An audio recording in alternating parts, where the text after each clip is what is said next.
Today's episode is brought to you by me. Still mostly just brought to you by me. However, my friends over at DefiantBean.com are trying to help out too, but they can't do it alone. Defiant Bean Roasters take responsibly sourced quality coffee beans, lovingly and caringly roast them, sometimes while listening to the Enormocast apparently. Then they put them in a bag, still warm, in a box, and send them to you. So fresh, the beans think they're on a little vacation, right up until they hear the grinder fire up. But anyway, DefiantBean.com is offering Enormocast listeners a deal. 10% off any order, and we, the royal we over here at the Enormocast, get 10% as well. That's DefiantBean.com. Enter Enormo in the coupon code at checkout and get 10% off great coffee. Or head over to Enormocast.com, click on the Defiant Bean banner for details. Be defiant. Demand fresh roasted coffee. All right, on to the show. We gotta get Listen, where you playing in town? You playing here? We're doing the Enormo Dome, whatever it is. It's terrific. Oh, It's yeah, a big house. We place sold that it out. side of town. That's a Very big nice. place. You sold it out. 20,000 seats. We really should run. Look, you better get up there before you panic. Those pens are loose. You're very good. I have really enjoyed traveling with you. We'll make it. I don't think so. But we shall continue with style.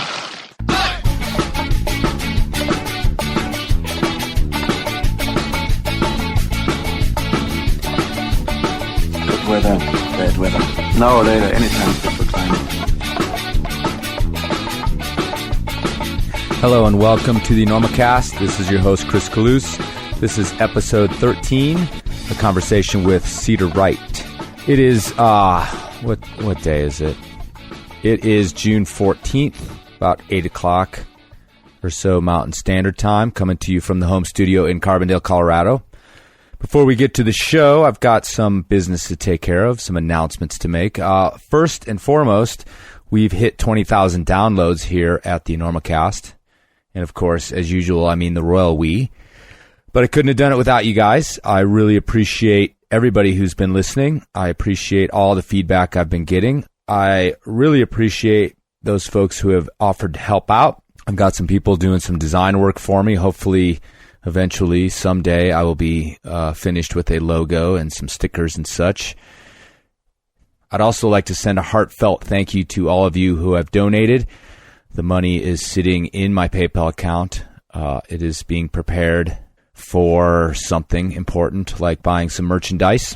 Some folks have been bugging me about T-shirts. That's a really good idea. I am working on it, I swear. And you will all be the first to know. And then you can snatch them up. And then you'll be just like me with my Van Halen 1984 T-shirt on, tromping around the halls in middle school, thinking I was the coolest dude on the planet. Because I actually was for that brief moment. Oh man, I wish I still had that T-shirt. I am going to be doing some traveling with the show this summer. And the first thing I'm up to is heading up to the International Climbers Festival in Lander, Wyoming.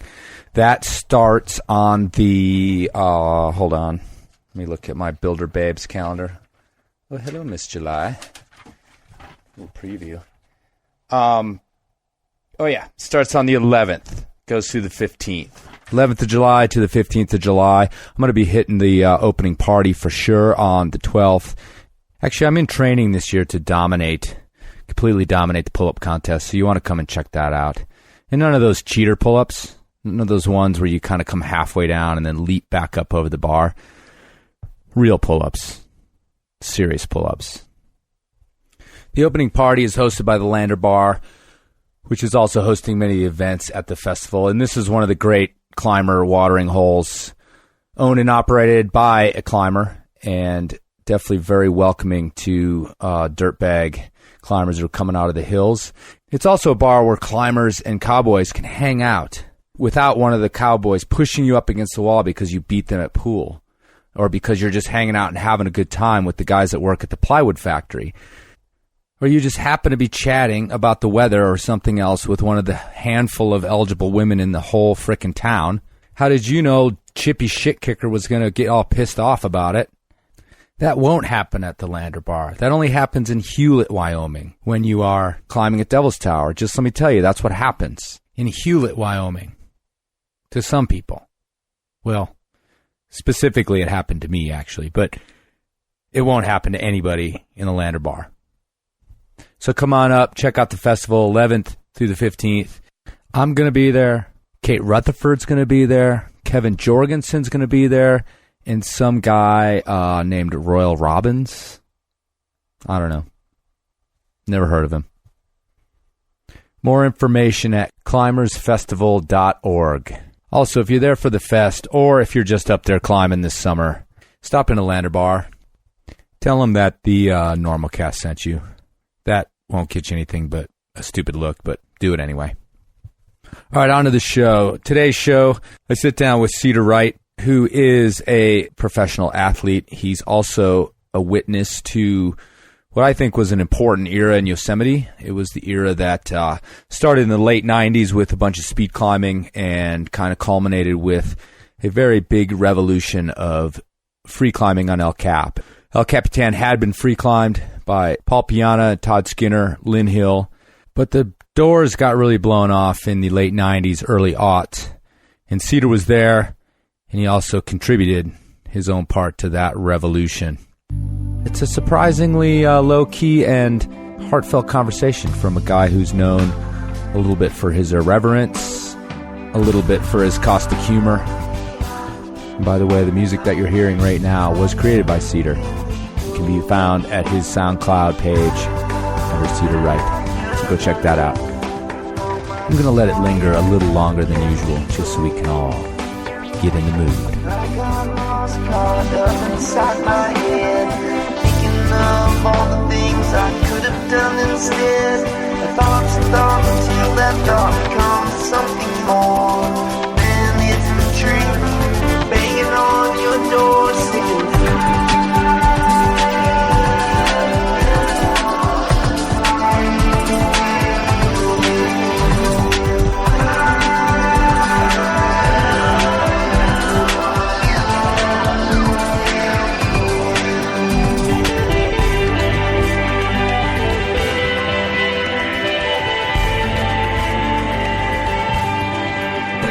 Nice, yeah, let's see, that's important.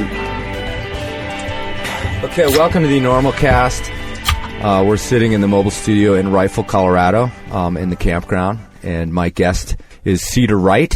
Hey, Cedar, how's it going? Good. Psyched to be here, psyched to be part of the Enormocast. And what do you think of the mobile studio? I mean, it's the height of, it's high tech, and it's, I'd call it baller in here. It's a baller for the 70s, you know? Yeah. I want to remind you, I have the virtual tour on the website. If anybody wants to go and hang out it's almost like you're there when you check out the photos. It's pretty cool. I invited Cedar into the mobile studio because he happened to be climbing here in Rifle. You're living in Boulder now, right? Yeah, I made the move from California to Boulder. Why? Yeah. In the end, there's just not a great city for climbers to live in California. I mean, there's some good ones. Mm-hmm.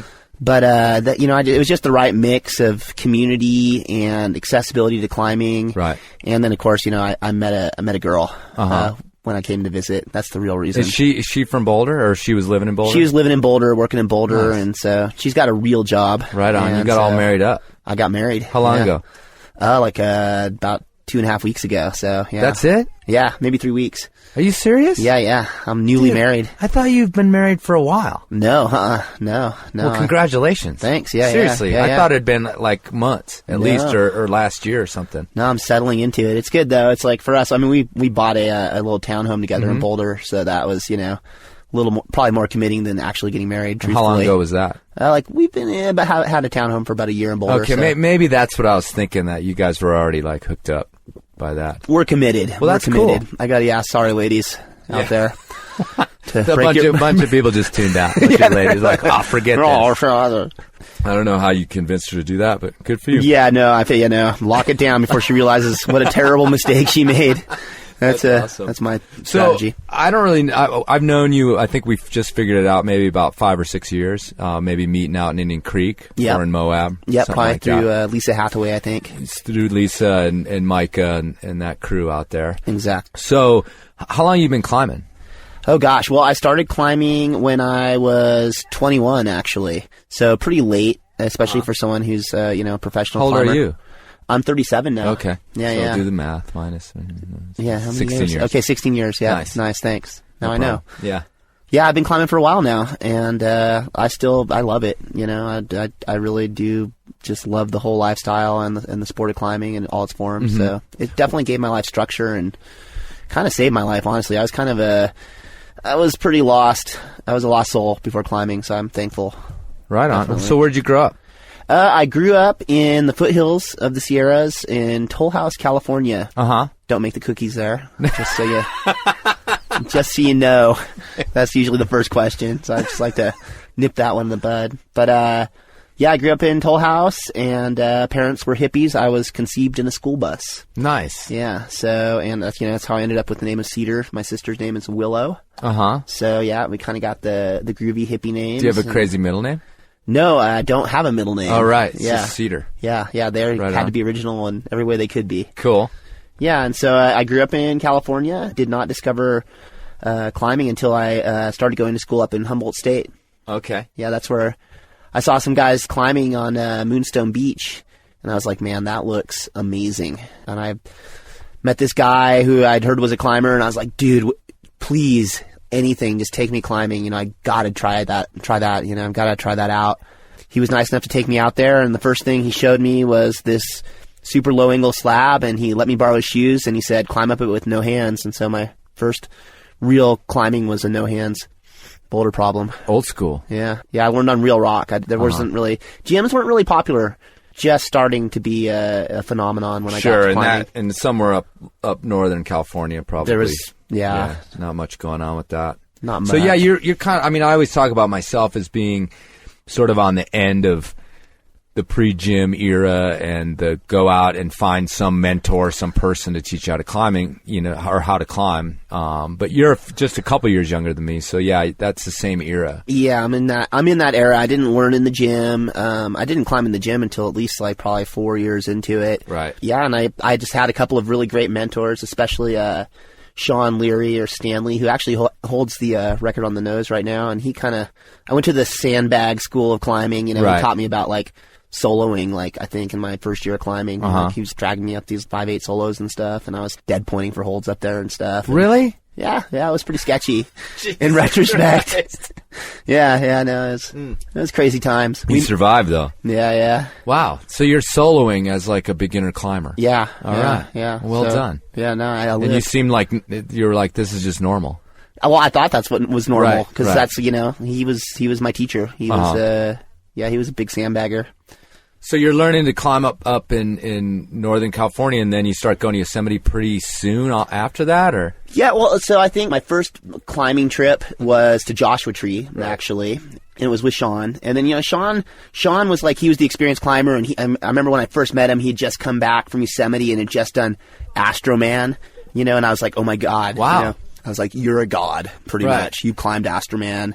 I was pretty just kind of blown away by how badass he was. And he told me these tales of living in Yosemite and how, he came with $100 and stayed for 3 months and got to do all these amazing climbs, and how there are all these characters just hanging out in the valley all the time, living in caves and climbing full time. And I was like, it was really romanticized, or almost it almost became mythical in my mind. I was like, there's this place in Yosemite where you can go and live on next to nothing and climb all the time. And at that point I was obsessed. I was like, I don't think I want a job. I think I want to just get some little jobs and just, try to make it work, try to be a full-time climber. And so this was, a few years after you started climbing, or right away? I'd say, it was 2 years later, because I graduated 2 years later. Did you graduate as? I got my bachelor's in English with a minor in creative writing. Oh, So, right on. I yeah. got a bachelor's in English. Yeah, no, it's it's one of the more worthless Yeah, degrees it's you not can the get. best thing you can do in terms of earning potential. But No, whatever. I put it to use. I ended up, doing some writing for some of the climbing periodicals later on. And, But for a while there, my first job after I graduated was shoveling snow. It was actually kind of a low point where I was just shoveling snow and just suffering. And I saved up some cash, and then I went to Joshua Tree, and I, spent the winter, and then I I showed up in the valley in the spring with a buddy of mine, Coiler, who's quite the character. So let's get back to that. But about what year was this? Maybe 96, 95, something like that. Right. Okay. I'm like really bad with dates and stuff. Like sometimes I'll be like, oh, that was 2 years ago. And then someone will be like, no, that was 7 years ago. And I'll be like, oh, yeah. So let's get back to Coiler. What's that dude's real name? Brian K. Right, or the Coiler. Right. The Coiler. Or he had the other nicknames, like one of them being Captain Morgan, because he liked to. Yeah, I can only imagine when I got that nickname. And the Hobbit, because he actually lived in a cave for quite a long time, and he was like one of the original. He actually kind of created the whole. I don't know if you're familiar with it, the rock monkey kind of thing. He popularized that with a lot of us, and he was the one who kind of popularized the ape call, the ooh. Right. That's like the rock monkey ape call that a lot of us kind of. That's we'd be like, if you're looking for your buddy in the boulders, that became like the way to find them. Right. Give the ape call. Because you guys are hiding out. Yeah, hiding out, or just having good times up in the boulders, like climbers are prone to do. So it puts you guys there about 95, 96, because I remember that dude. Yeah. And I think I remember you as well. And I was never like a denizen of Yosemite. I lived in Southern California, I lived in LA. And so I would come, do my thing, climb a wall, maybe have a day or two in front, a day or two behind, and then I'd split. But I ended up sort of interacting and meeting a lot of these guys because, I was climbing well enough to kind of be on the radar with the locals. You were doing a lot of hard walls at the time, actually. And so it was like, I found out kind of later that, I was sort of on the radar, and some people were like cool with it, and other people thought I was some sort of interloper that was, coming in and, I don't know, a carpetbagger, from outside the valley doing some of these walls. But and then I was friends with some of the guys like Kevin Thaw and, that had cachet with the crew. But then I stopped climbing there pretty much in 96, I think, or maybe it was 97 that I did my last wall and split, which seems to be about the era that you started hanging out there. That's when I started to hang tough, pretty much. Right. And started to meet like a lot of the characters in the valley who were there at that time. And it was, I think I showed up at a good time. Absolutely. I think it was like, I think there was kind of almost maybe like when you were there, I can even imagine probably maybe there's a lot of dudes talking trash and like, who's this guy like showing up and doing these walls. And, well, I have one name for you, Mr. Way. Oh, yeah. Well, yeah, that guy stuck around and continued to be a total pain in the ass. Yeah, I shouldn't get into that too much. We don't want to get into it too much, but he was sort of a little vortex of negativity that I kept running into. But I mean, there was this a bunch of characters were there still. Walt Shipley was still there, Tucker Tech, sort of this like crossover. But, I would show up and it just didn't have a great feel to it for me. And again, I thought Walt was great. But there was just this general feeling of kind of malaise, if you will. Like, yeah. People were repeating walls and that was still kind of the focus. But it just felt like I never liked to be there for very long because it didn't feel all that welcoming to me. In a lot of ways, it was like as close to kind of surfing as it got. Maybe Rifle in the early years was sort of like that too, but you felt kind of like an intruder and not necessarily really openly welcomed. People were looking for reasons to diss you rather than looking for reasons to kind of find sort of inspiration in what you're doing. If you climb this wall, repeated some hard route, they'd be like, okay, well, they'd accuse you of drilling hooks. Yeah, or how many days you do it in. Right, blah, blah. Yeah, so I split, not thinking it was the greatest place in the world, but then I returned almost exactly 10 years later to climb the Freerider, and it was like I found this whole new place. Yeah. The SAR team, everybody seemed psyched, and everybody seemed like they were climbing all the time, because that was one of the things, and a lot of people have commented on this over the years, that you go to Yosemite and there was not a lot of people actually climbing, like a lot of hanging out. Yeah. But then I returned and it was kind of like you guys had revolutionized this sort of sense of like, we're going to get after it. Do you know what I mean? I mean, can you comment on that?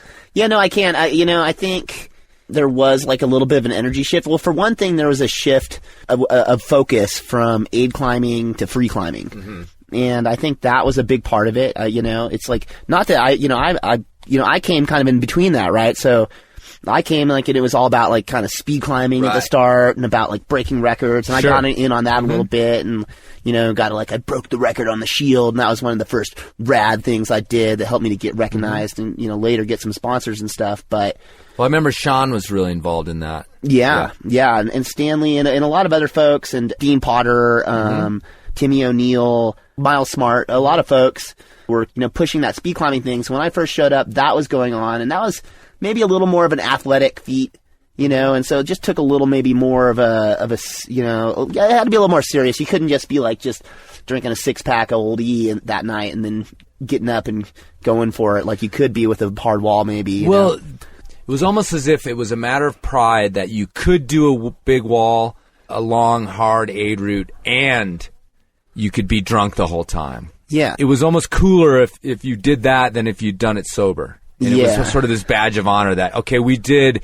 a Zenyatta Mandata and we brought 4 cases of beer. Yeah. Which was better than if you'd done it without the 4 cases. You'd one-upped everybody. The party style. And, the speed climbing in a lot of ways, I think it's connected to that free climbing because I always feel like barriers have to be broken. Yeah. And the idea of doing the shield in a push, in its own little way, was like kind of blew some minds. Yeah, it was a paradigm shift. There was a paradigm shift. A big paradigm shift in the valley. It was like, okay, what else is possible? And then naturally, well, what if we try to free climb these things? Yeah. And not to say that they hadn't been free climbed, because by that time, Lynn had done the nose. Yeah. And Todd and Paul had freed the South. Yeah. So, but then it kind of like died out. And it also was kind of mythologized a little bit, like almost like that was just like an impossibly hard thing that, only Lynn Hill could do. Yeah, only Lynn Hill could ever free climb the nose, which turned out to be almost kind of true for a long time with that particular route. But so many other things got done before the nose got freed again. Exactly. So, all right, so back to what you guys are doing. You guys are doing these speed ascents because that was happening when I was still there. Yeah. And I was the guy over there like multi-day. And then even the reticent wall, which was supposedly the hardest wall, gets done in like 35 hours or whatever. Yeah, no, and that just like, everybody's like, okay, game over. Not everybody. I was like, that's when I made the thing of saying, okay, game over. Whatever we thought we were doing up there, you were vertical camping. Yeah, it wasn't that really dangerous vertical camping. Yeah, but if it can be done in, the hardest route on El Cap, supposedly at the time, hardest aid route, can be done in 35 or 36 hour push. Why were we up there for 7 days? And there's nuances to that too. That's like 10 ascents later, and of course the route gets easier. Still, there's nuances, but it's just like it is. It's a paradigm shift. It's also a bit of deflating maybe for all those wall climbers. At the same time, it's a little disappointing because I think there is an art form to wall climbing, and it's something.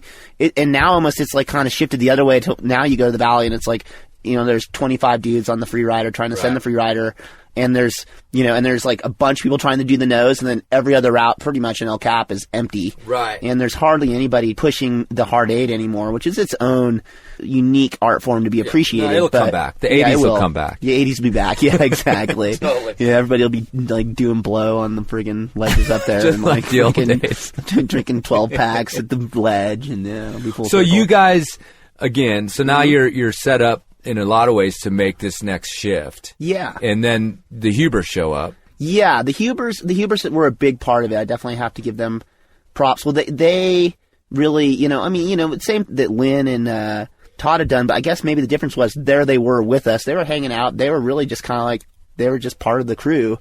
Right. Of monkeys. Not like these superstar climbers that showed up. Yeah. They were superstars, but they were just dudes. Right. And they were actually really cool guys. Alex was a total character. He pranced around in his leather pants and had this very like Bavarian bravado thing, but he was a nice guy, and they were both very forthcoming about like what their, the techniques they were using, and we're happy to give you beta, and they unlocked the free rider, which was a big deal, I think, for a lot of people, because it's like slowly but surely El Cap became this free climbable thing for mortals. Right, because the free riders are around 12 plus, and when I did it, my buddy Rob from Crested Butte, it was kind of like we knew that we, to a certain extent, were just normal dudes. Yeah. And what I realized about that route is not only is it doable for kind of good climbers, but not superstar climbers, but you can actually free all but a couple moves on it as a 5'11" climber. Yeah, no. And so that was a big, kind of thing to say. All right, here we go. It was there all this time, right? Yeah. It could have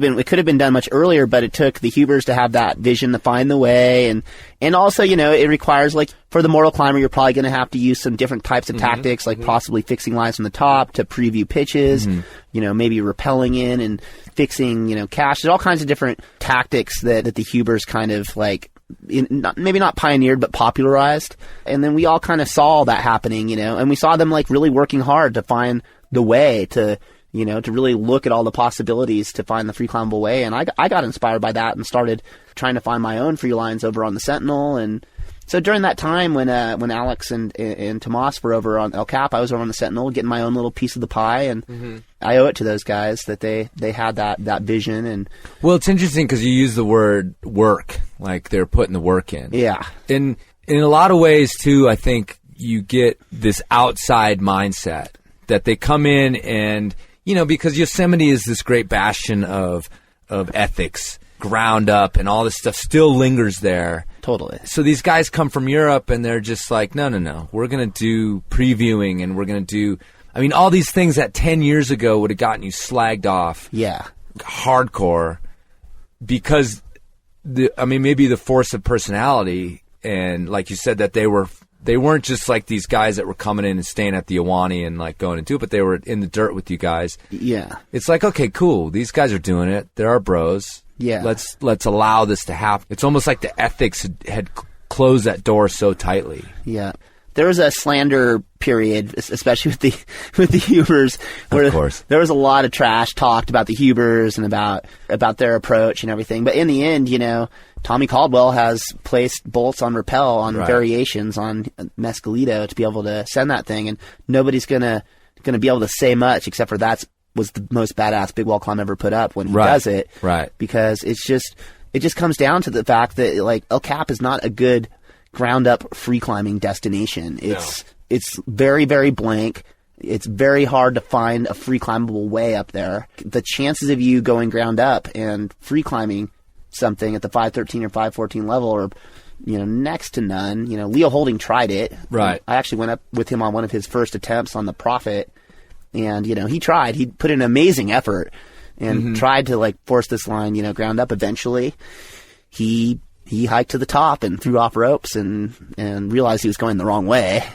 And he found the way, and eventually, the Prophet was born. I saw that film that was put out with those guys, and they kind of like stuck to their guns until it just sort of became absurd. Exactly. And they realized that and said, all right, well, let's dial it back a teeny bit, but we're still going to do it in the best style we think is possible. But we want to give ourselves a chance. We all want to succeed. At some point, there's going to be compromises along the way, possibly, especially on El Capitan. Well, and it's not even like compromises in the greater scheme of things, but you find the level of challenge that you're comfortable with. And in the end, a guy like Leo is still so far beyond us all where we can, it's very difficult to find any sort of reproach with his tactics because he stuck to his guns far beyond what most people would end up doing. Oh yeah. No, it was admirable. Yeah, totally admirable. It was a bit foolhardy. It was also horrifying, actually, belaying him up there, I can imagine. He took a friggin' 60-foot whipper, and he was using double ropes, and the rope that he whipped on was core shot halfway through after the whipper, and I was like, oh my god, if that had cut, you would have taken a 100-foot whipper, and and it was his hat. Yeah, oh yeah, it was a horror show, dude. No, his hat stays on at all times. Yeah, you gotta look good. You only climb as good as you look. All right, so let's go back a minute. Yeah, so let's reverse. You're showing up in the valley. What are you doing to get by? Did you end up working for Yosar, or did you end up... Eventually, but when I first showed up, I was pretty broke. I was doing a lot of scrounging. I'd go to the pizza deck and wait till somebody left a pizza and jump on that. Were your parents proud of you as hippies? They were, my parents were not, they were psyched for, my parents were, here's the thing, my parents were supportive, but they had also, once they'd had us, they some of the harsh reality set in, they did have to actually get jobs and stuff. My dad, became a carpenter, my mom became a school teacher, and so, they had to work, and so they were a little bit, they had that work ethic at that point, right. They'd become a little more middle class, and so they were supportive, but also a little bit oh my god, you're living in your truck and Yosemite. Like, how long is this going to last? Right. You know, and I mean, we did send you to college. Like, yeah.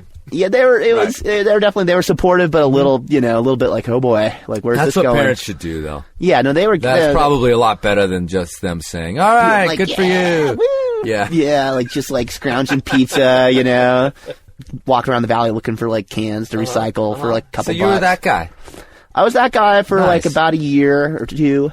I was like full dirt bag, and then one day I was out climbing with my buddy, and he was on search and rescue, and his pager went off, and he's all like, "Oh, you should come on this rescue with me." And I'm next thing I know, I'm in a helicopter and I'm flying up to the gorge in between Upper and Lower Falls to do a body recovery. Oh God. That was like suddenly I was like on this rescue just because of who I knew, and I did that, and then they're like, "Oh yeah, you know, if you want, you could like carry a pager, you know," and so I was like, "Sure." And so I was carrying a pager, but I was still just kind of hiding in the boulders, and Right. And So just to kind of explain this, there's official YOSAR guys, Yosemite Rescue, but a lot of times they need support, not even technical rescue, but you guys need to carry loads, and they need bodies anything. and people to be there. And Yeah. so a lot of times that's just climbers that are in the valley. It can be. Well, we used to be. Nowadays, it's like all become a lot more official, and there's, Right. you know, it's like when I was there, it was a little more of like the Wild West as far as that was. Gunslingers, yeah. It was like, oh, like we need bodies, like, and they just. I mean, there was a time when they literally just go to Camp 4 and just like grab whoever That was there. Yeah, that's the mythological back in the day. Back in the day, Yeah. Bridwell, you know, Right. started search and rescue, but you know, then during that time, I just like ended up on this rescue, and then I ended up being able to be a part of that, and I ended up living eventually in the rescue site for 5 years, and that was my first sponsorship in a sense, because it was like I had a bivvy in the valley. I was able to make a little bit of cash by working occasionally, and I gotta climb with some of the best climbers, you know, in the country during that time. I really lucked out. Who was sort of around in terms of that? Well, you know, like I said, I gotta go up on Leo with his project and see what he was doing. Got a speed climb with Dean Potter, who's incredibly bold and badass climber, and Ammon McNeely. You know, I got to do my first El Cap on a day route with him, and he went on to get all of the speed records on El Cap practically. You know, he's got like more speed records on El Cap than anybody, more in a day ascents, and I got to kind of rub shoulders with the Hubers and see what they're doing. I got inspired by all those folks. I also was like got inspired. I was like, man, that's the life, to be a professional climber. I was like, that would be awesome. Like, how could I somehow pull that off for myself? You know, that was definitely something in the back of my head when seeing all those guys who were like, they're nice, like Gore-Tex jackets, you know, like pulling them out of the plastic bag. They're like, this one's got a rip in it. And then you just rip the next new one out of a plastic bag, and then the check comes in the mail. And it was like, you know, I didn't maybe understand exactly what it was like to be a pro, but what I saw was that it looked pretty awesome. So you're moving through this. You're in the SAR site now. Yeah. And you're getting paid for rescues. Yep. And you're kind of working with some of these guys that are professionals. Exactly. And were you one of these guys that was working occasionally for the Hubers? And I mean, I know they used to. I didn't do too much of that. I like, you know, I wasn't really into hauling loads. I was like, if I had free time, I was climbing. Okay. I was either doing rescue or I was climbing at that point. And then, you know, maybe in the winter, if I was like totally out of money, I would go and like one year I slung some coffee at like a tennis tournament, and you know, it was always some random odds and ends, like whatever job I could get, you know, but it wasn't during the valley season. I was pretty much just either rescue or I was climbing, and I was mostly climbing. Well, that's one of the big shifts, because at least in my observation, and this was just my little narrow view, but yeah, it seemed like mostly nobody was climbing. In our era. Social scene. Yeah, it was a social scene, and you know, there's always been this mythology that surrounds Yosemite. It still does. And a lot of the mythology or the mythologizing of the Yosemite scene, and you know, going back to the Stone Masters and even before that and everything else, is like you get this impression that, you know, every day was someone, you know, doing some historic thing. Rad thing. And mostly it's people have described war as being, you know, 95% boredom with 5% terror. Yeah. And it feels like that. Like mostly people are just like bumming around. You know, there's an element of truth to that, I think through all eras, probably. Yeah. I mean, you got to have rest days, and you know, you have days where you just go out and do some cragging at the Cookie or something. Right. And it's like yeah. Well, I mean, that's all training. Yeah. But the other thing that's really interesting to me, I think, is that in a lot of ways, if you really get sort of cynical about it, and I can be cynical about things, but, you know, there's almost like this mythologizing of like depression and alcoholism and all these things that go on. And, yeah, you know, like the oldie, which became Cobra. Oh, yeah. And actually, as a question to you yes. and to our listeners, do they sell that shit anywhere but Yosemite? Because I've never seen it anywhere else but Yosemite. I mean, you'll see it. Cobra malt liquor. King Cobra. King Cobra malt liquor. Malt they liquor sell it in the ghetto, you know? Really? Like, oh, yeah, sure. If you're a gangster, you drink King Cobra. Okay. Or if you're like a dirtbag rock climber, you drink King Cobra. Because I look, and I never see it anywhere but there. No, but and then there, it's cheaper than water in Yosemite Valley. It's like you're like, should I get a liter of water or should I get a 16-ounce freaking King Cobra? And I think that was like, there was an era where that was the cool thing, was you'd get your 6-pack of King Cobra and you'd smoke a bunch of weed, drink a bunch of King Cobra, and talk about your rad wall climb, and that was kind of the cool thing to do a little bit. But when I showed up, there was like, you know, there's, you know, still some smoking bulls in the, you know, in the boulders and all that, but it was like, there was also like, then you'd go bouldering or you'd go cragging or you'd, you know, or then every once in a while you'd start cooking up some like bigger adventure, like maybe let's go check out this first descent on one of these walls, or let's, you know, go try to climb, you know, Eagle's Way in a day or whatever, you know, it's like something more adventurous. And so I don't know, there's an ebb and flow with it all, but it was a little, maybe a more, during my time, there was some driving forces that were serious about pushing it and about climbing, and who were also pretty supportive and encouraging, I'd say. Like who? And even though like a lot of people talk trash about Potter, I have to say the dean was really encouraging to me and was really like, you know, you could break a record on a speed record on El Cap. You know, you just gotta dial in your skills. And he really set me down. He showed me things like short fixing and some of the techniques that they use up there. And you know, in meeting Timmy O'Neill, Timmy was like a force, you know, and when he was in the valley, it was always like just a lot of good energy, a lot of laughter. And, you know, there's like guys like that were like kind of at the core. You know, honestly, one of the folks that we haven't touched on that I actually kind of, and someone who never climbed hardly at all, or if he climbed slower than anybody else on the planet, was Chongo. Chongo was encouraging in his own way, and he was kind of like almost like the spiritual leader of the dirtbags back then. And somebody who I always kind of got a kick out of hanging out with, and I found encouraging. And you know, he was literally just a homeless. I mean, Chongo is this homeless guy who lived in the valley, and you know, wrote the Big Wall book at the time. This famous tome. Right. There's like one in existence or something. Yeah, there's like 12 of them. There's 12. Well, no, there's more than 12. He sold them. They were really? Oh yeah, there's probably like 100 or 200 of them out there that he sold. He would sell them for $100 a piece. It was like bigger than the Bible. There was 2 chapters on carabiners. It was comedy. And he was like hitchhiking these walls, like setting like slow records. Right, he was famous for hitchhiking. He was a huge character, but he was also like just you know, you could always just count on Chongo being in the valley, and you could count on him for entertainment. And during those during that downtime on those rest days, he was a good guy to hang out with. And you know, he kept spirits high in his own way, even though he was a bit of a train wreck.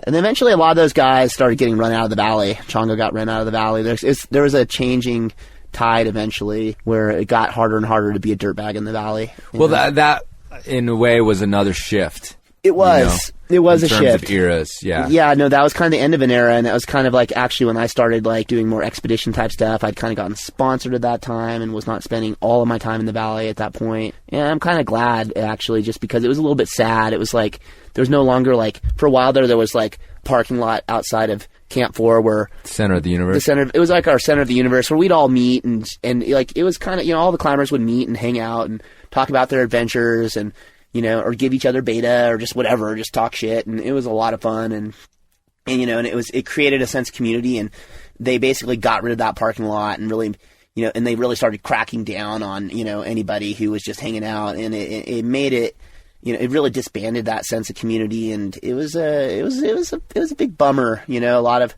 folks kind of just like went their separate ways. Also, I think at that point, it was like, you know, the economic crisis hit, gas got expensive. And a lot of the dirtbags, like, just stopped driving to the valley. There was an ebb where things got just a little bit sadder and a little more desperate, and there was just a few hardcore dirtbags holding it down. And, you know, there's still some folks showing up and doing amazing stuff, you know, and some of the usual characters still holding it down. But it just felt like when I would come, I just didn't feel that sense of community that I'd say for about like 6 or 7 years we really had. Right. It was really a good time for a while there. Right. The what did you, the monkeys? The monkeys, the Yeah. rock monkeys, Yeah. which is what we called And ourselves. it's kind of, I saw there's been some sort of essays and photo essays and stuff Yeah. on that era and the rock monkeys, and it definitely harkened back to like that Stone Masters idea. There was Yeah. this coalescence, around the idea of breaking these speed records or doing this free climbing, and it's kind of cool because it became another era in Yosemite climbing. Yeah. That sort of filled that gap, because it was sort of like, I don't know, like I said, the time that I was there just felt like this kind of middle period. Yeah, Do it you know what I wasn't mean? like it wasn't quite the iconic era that I happened to stumble into, in a sense. It was Yeah.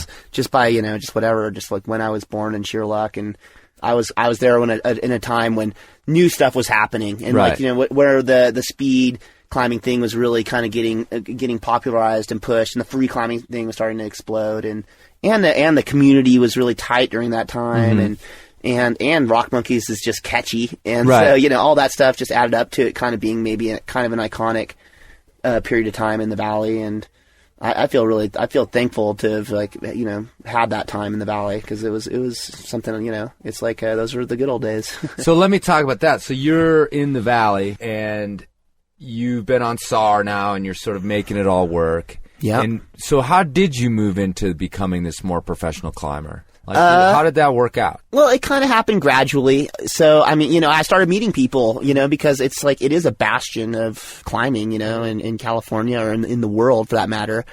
And so I started meeting folks who had connections and stuff. And, one of the first guys that really got me my first sponsor was Bullwinkle, or Dean Fidelman, who does the Stone Nudes calendar, and which is amazing. You should definitely check that out. Yeah. I want to tell you that the very first Stone Nudes calendar, I actually knew 6 or 7 of the women that were in that Stone Nudes calendar, because he was climbing in the gym in Santa Monica.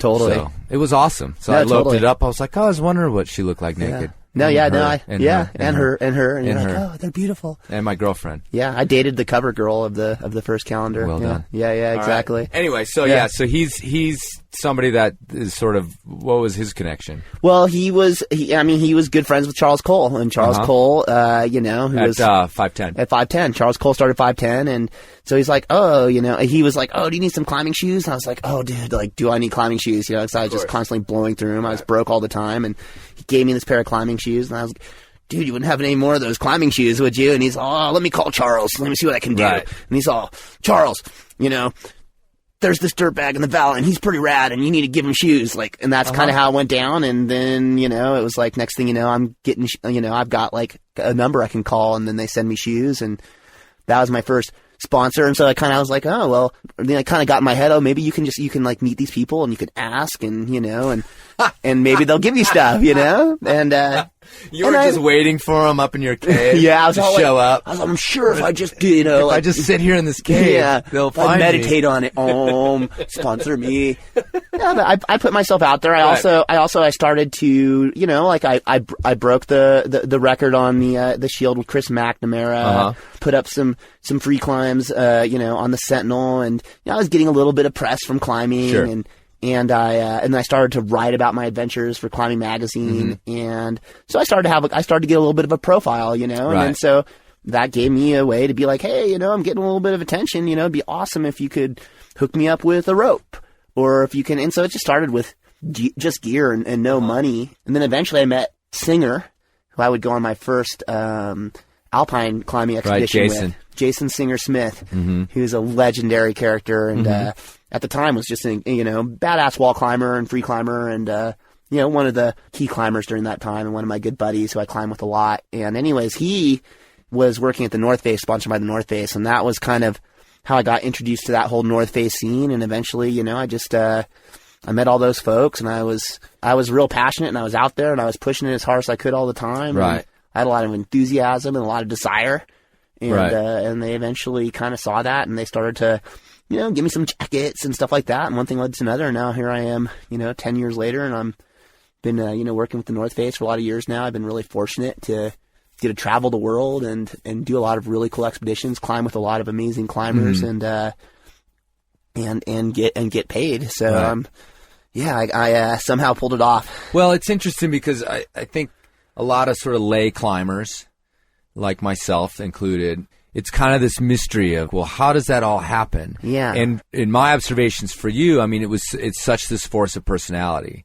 Yeah. And like you just said, your desire, and that you were willing to put yourself out there. You were Totally. willing to ask. You were willing to do, it sounds cliche, but it's sort of do whatever it takes. To a certain extent, Yeah. I mean, it was like that was my dream, and I was, Right. you know what I mean. When you have a dream, then I wanted to get paid to rock climb, Right. You know, and there's a certain almost like I think there, especially in the valley, there was this kind of there's a backlash to that. Would be a very taboo or uncool thing to say, to be like, I want to be a sponsored climber, Right. You know, it's almost like, oh, you're just a sellout. It's not just the valley; it's sellout, it's corporate, the sport in general. Yeah. corporate sellout, all that, you know. But it's like I found that a lot of those people, actually, if they really were honest, would love to be sponsored themselves, Sure. Right. And you know, and a few people just are very pure, and you know, and I respect that. You know, I respect those climbers that don't have sponsors, that have jobs, and they come out, and some of them climb way harder than I do, and I think it's really cool. You know, but you know, there's a place for all that, and it's like there's got to be people who are able to communicate that passion, and you know, who are kind of ambassadors to the sport in a sense, and who,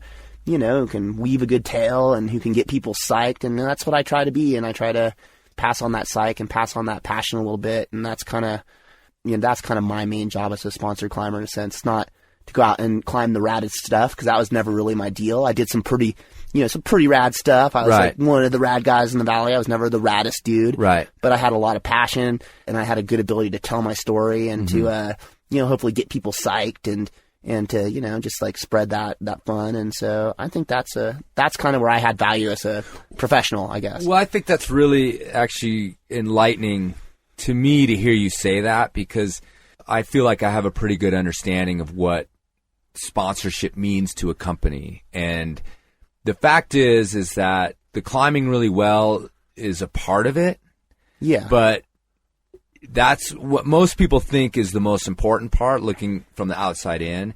And I've always tried to tell people, listen, no, if you're like a really awesome climber, but you're a total dick, Yeah. that's not valuable to a company. No. Unless you're the greatest. raddest Yeah. climber. But even like, you know, Chris Sharma is not a dick. No. He's a really nice guy. He's a great and Tommy's ambassador. a really nice guy. And so the best of the best happen to be decent people.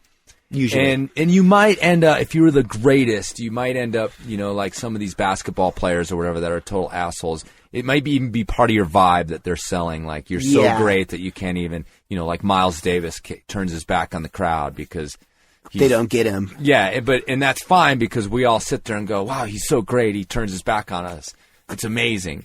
But the truth is they want people that are, like you just said, that can tell a good story and be enthusiastic. And, you know, you have to be able to climb well. Don't Yeah. get me wrong. And, Yeah, of course. And You can't, I mean, there's an element of that. You know, you want to be someone who's out there doing stuff that's meaningful in the sport, hopefully. But and it's also another sort of shift I've seen in my climbing career of that, of like, it was once just your numbers. And like, Yeah. if you're a rad climber, but then, you know, people like Patagonia and like the North Face kind of realized, you know, if this guy's a dick to everybody at the crags, like, that's not really good for us. No. You know, and No. if people don't like him or her, we don't really care if it's 13B or Yeah. 14A or whatever. We're good. If you're imaginative, you can tell a good story. You're imaginative with the trips you've gone on. Yeah, exactly. It's So- like what we've lost a lot maybe in the sport is that sense of adventure and that sense of, you know, really getting out there and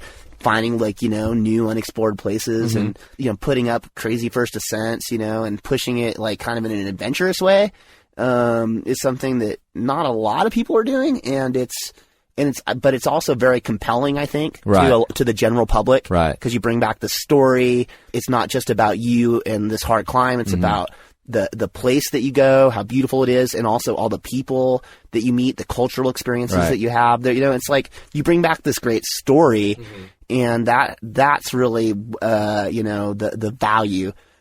I mean, it's, you know, for those hungry climbers out there, and maybe you're not the raddest guy out there, but, you know, you have like some of the top passion, let's say, in the sport, you know, and you really trying to make it work. imagination, you Yeah, know. imagination, and you're creative, and And, well, then that's, that there's value in that, I think. And there's value in that to companies out there who are trying to inspire people and show people rad stuff and to associate that, with their gear. And it seems like you've moved into a sort of era in your career where, and I talked to you about this earlier, of being a guy who's, you're in production, you're in shooting video. You've become kind of this sort of guy with many hats. Yeah. Not just the climbing and things, but now on the other side of sort of the storytelling. Totally. And you're making music. Climbing is a creative process for me, and it's all, I'm a very creative person, and so that's why I love making music, and that's why, I got into this filmmaking thing, and I absolutely love it. I love creating a story. That's why I loved writing for so many years and still do, is that, it's a way of creating something that lives beyond you, that will live on after you die, hopefully, in a sense. Maybe when I die, someone will pick up an old ratty issue of climbing and get a laugh, and I like that thought. Or they'll repeat one of my climbs, and they'll YouTube the Spirit Bear. Yeah. They'll see Boogie Till You Poop, and they will definitely get a laugh. That will definitely. If anybody has not seen, is that what it's out there as Boogie Till You Poop? Or also if you Google hungover rock climber. Well, I'm going to go ahead and post it on the website. You don't want to. This is maybe. For sure, Cedar's finest filmmaking moment, and perhaps one of the finest in all climbing history. Yeah, Peter Mortimer, who's Sender Films, said it was the best climbing film ever made, and who am I to argue with him? Exactly, he knows what he's talking about. It's pure comedy. Yeah, you can't beat that. But it's about being creative, and it's about having fun, and it's about making some money too. Because you got to eat, and so that became another. That became another income source for me, is like creating these little films and, delivering them to some of my sponsors for a little additional income. And it's a cool way to put your story out there. Well, that's, one of the things too about quote unquote climbing sponsorship is, unless you are the Sharma or, it's like you have to find all your avenues. Oh, yeah. To make the ends meet. They're not just signing checks for hundreds of thousands of dollars over to you. Yeah. So it's like adding these little elements to help promote the brand or whatever your else. Income. Yeah. So let me ask you this. I want to wrap this up a little bit. So you're now married. Yeah. You're living in Boulder. You own a townhouse. Yeah. Okay. So now let's talk about just what do you think in terms of not just climbing, but who you are as sort of a person now? What did you take away from this era in Yosemite, these 5 years or this 7 years or 8 years or whatever it happened to be? Because it's a thing that you did that I think a lot of climbers dream about, or they think that's the ultimate. The Yosemite Dirtbag, in a lot of ways, is the mythological ultimate thing in the United States. So what do you think? Well, I think it is in a sense. It's like, Yosemite Valley is the most iconic climbing area possibly in the world. You know what I mean? So it's like you're walking kind of in the shadows of giants in more ways than one, and it teaches you humility. It teaches you creativity. It teaches you to be, to like minimalism. It teaches you to survive on very little. Being a dirtbag I think is an invaluable skill. It teaches you now, for me, it teaches me to appreciate all the creature comforts that I have. Like even now, sometimes I'm just kicking back in my condo and I'm watching cable TV and I kind of have to laugh. You know what I mean? I'm like, sneak into the mountain room bar to watch TV. Yeah, I'd be like, or then I'd be like, oh, it's raining. I'm just going to hang out until then I'm going to go into my cave, my dark, wet cave and try to sleep. And, it's it's romanticized, but it's also, it's like, there's like your dark moments in Yosemite Valley being a dirtbag.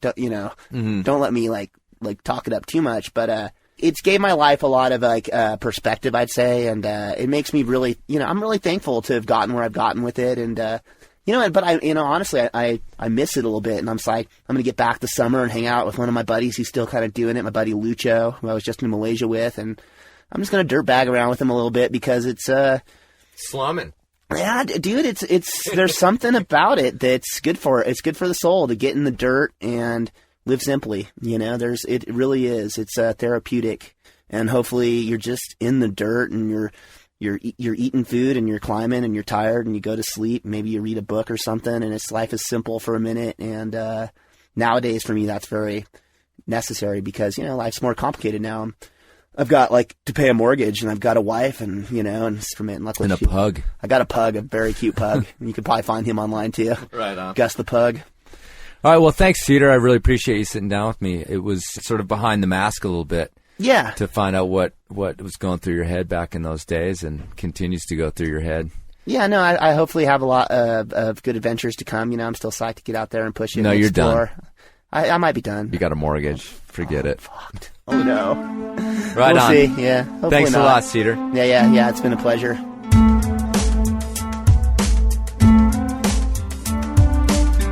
Yesterday is forgotten, tomorrow is a dream. The present keeps on chasing the subtle unseen. Millions miles from Okay. wondering what's next. I want to thank Cedar Wright for coming on the show, and I want to thank everybody for listening. Without you guys, I'm just pissing into the wind. I also want to remind you to check out the website, enormocast.com. Click over to defiantbean.com and order some coffee. While you're at the website, also click on the Help Out tab. It's a bunch of stuff you can do to keep this thing alive. Some of it's easy, like liking us on Facebook. And the main thing is please just tell your friends, spread the word, get more people listening. That would be great for me. Finally, you can contact me at chris@enormocast.com. Let me know what you're thinking. Good, bad, ugly, whatever you want to say. And come back for episode 14. And be safe out there. This is about the time of the summer where you're back into the routine. And routines are dangerous. Make sure you really are sorting out your signals and make sure you're checking each other's knots. All right, we'll see you next time.